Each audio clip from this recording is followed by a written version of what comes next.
So I've been getting a lot of requests to do something involving Christmas and horror.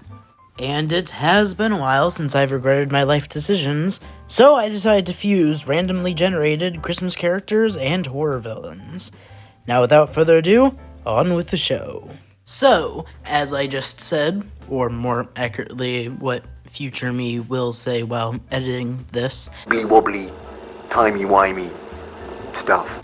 today we are going to be generating a random Christmas movie character, and then a random horror villain, and I will be combining the two. Will this be a good idea? Probably not. Will I have fun with it? Maybe. Okay, I have a few ground rules first. One, if something comes up here and it's not a Christmas movie, for some reason, like it says Frozen on here and that's very much not a Christmas movie, I'm not counting it. I cannot do that in good conscience. Second, if it's a movie I do not recognize, I will also not count it, because what am I gonna do with that? I don't really have the time to do research for this. This is a very last minute thing. So, without further ado, let's do our first spin.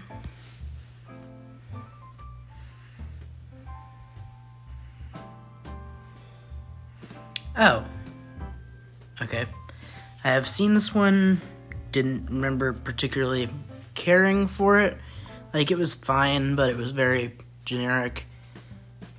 Maybe this will actually make it interesting. Okay, so horror movie villain.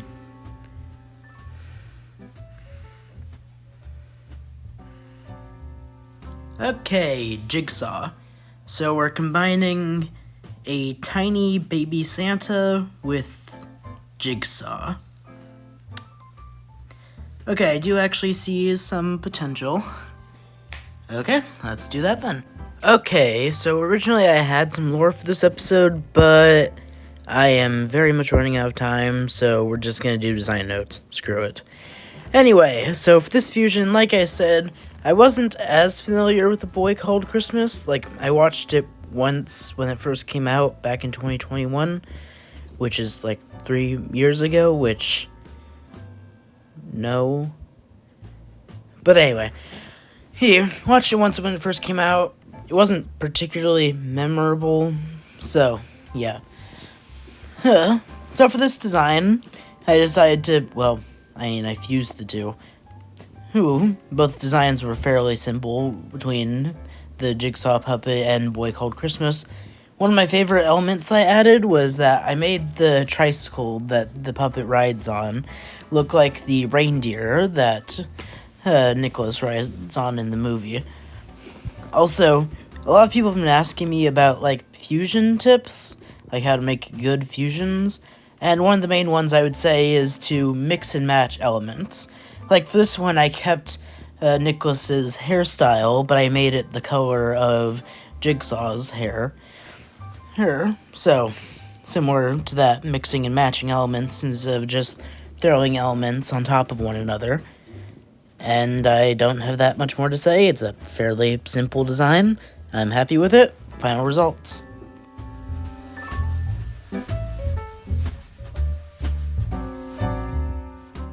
Okay, so we're on to the next one. And I am filming all of these in rapid succession because time. So, let's get our next one.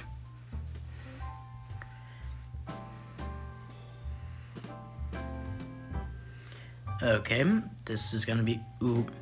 Okay, hear me out. The Tim Curry pipe organ. Like, okay. It's going to be a bit weird for me to combine a literal pipe organ with anything, but it's also, like, the best character from that movie. Wait, is Rocky Horror Picture Show on this list? If it is, then yes, but... reading this, Okay, no, it does not appear that Rocky Horror Picture Show is on here. That is unfortunate. Hi, editing nerd here. I just realized that there was such a missed opportunity for comedy here. As not only did Tim Curry play the pipe organ in Enchanted Christmas, but also the original Pennywise. I did not make any jokes about this, and I apologize. Now where's my ukulele? Okay, let's see who we're combining Tim Curry pipe organ with. I know he has a name, I just don't care.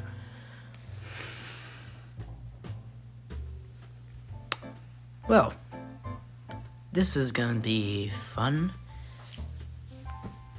Why did I do this to myself? So going in, this was the one I was most excited for. Mostly because I knew it would be a lot more of a challenge.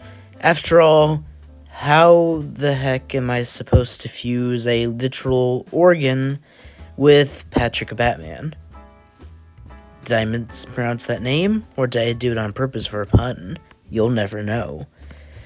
But anyway, I initially thought of doing like a weird, like, hybrid of human and organ.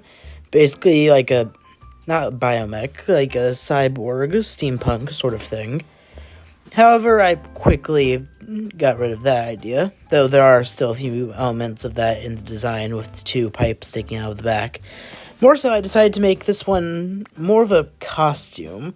I imagine this guy as being a bit of a psycho killer who uses the Tim Curry organ mask as a disguise of sorts.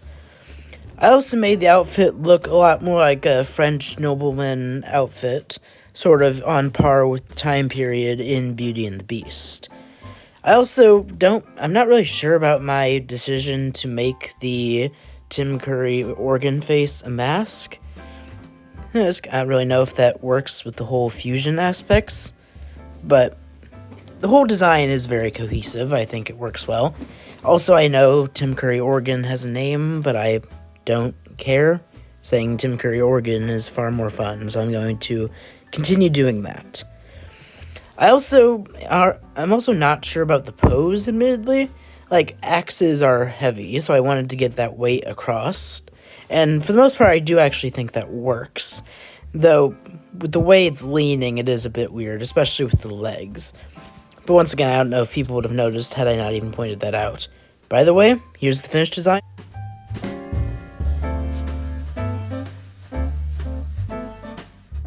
Okay, time for our third one.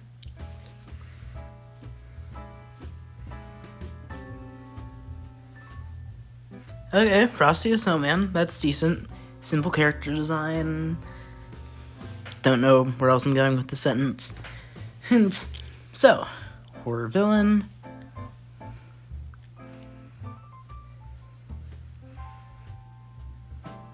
Ooh, please. Okay. I was very much hoping it would get to Nemesis from Resident Evil. That'd be very fun to draw. But you know, Frosty Myers would be. That's decent as well. Oh, okay. Let's do that then. This is the one that I knew going in would be the most challenging. One of the best ways to do a fusion is when you have a character with a really simple design and a character with a really complicated design. That way the two even each other out. This is not that. This is a character with a really simple design mixed with a character with a really simple design. So when mixing them, I wasn't exactly sure what to do for the most part.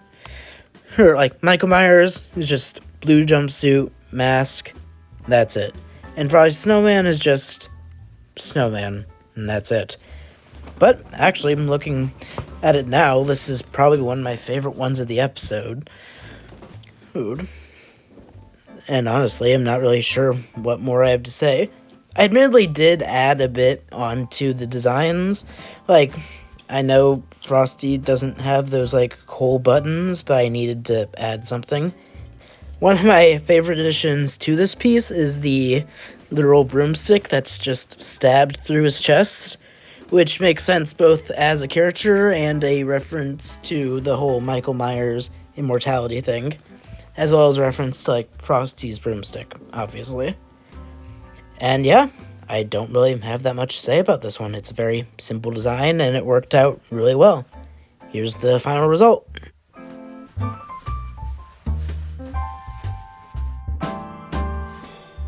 And our last Christmas movie, horror movie fusion thing.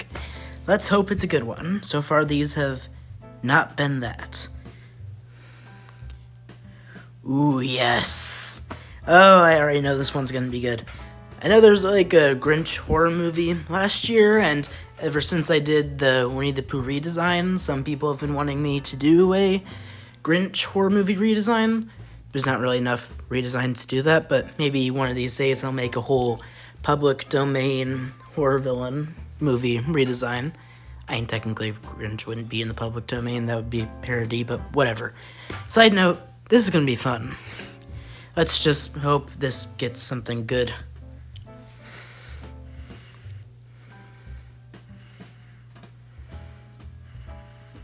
Okay, I don't actually know what that is, so let's spin again.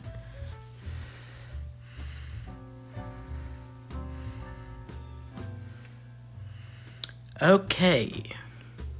So, Jigsaw. Wait, is Jigsaw on this list? Yeah, Jigsaw is on this list twice. Okay, so, first off, why is Jigsaw on the... Okay. That's not... Okay, so John Kramer and Billy the Puppet are both, like, the same character, and... Yeah, I already used Jigsaw once this video. I'm not doing it again. So, third and final spin, hopefully. Ooh. Okay, the Grinch and Freddy Krueger. This is gonna be fun. And this is my favorite of the episode. Both saved for last due to being the best and for chronological reasons. Now, for this one, I originally had a much different design for it in mind. Originally, I was just going to go mostly monochromatic green, but then I kind of thought more about, like, Freddy Krueger's design, and thought maybe with, like, the green fur and the scars, I can make the face just, like, a complete and utter mess. And it actually works much better than I thought it was going to. I also made the stripes on Freddy Krueger's sweater a bit more like candy cane oriented. And really I threw candy canes more throughout the entire design, which wasn't really inspired by the reference image and more so inspired by like the Benedict Cumberbatch version of the Grinch, where that's a bit more of a thing.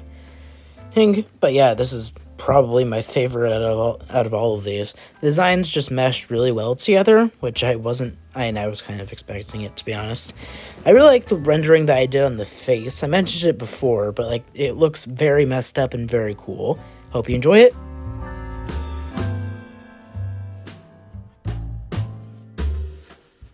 So that was something. If you want to see me suffer again, comment below. But until then, goodbye, and I will see you all in therapy.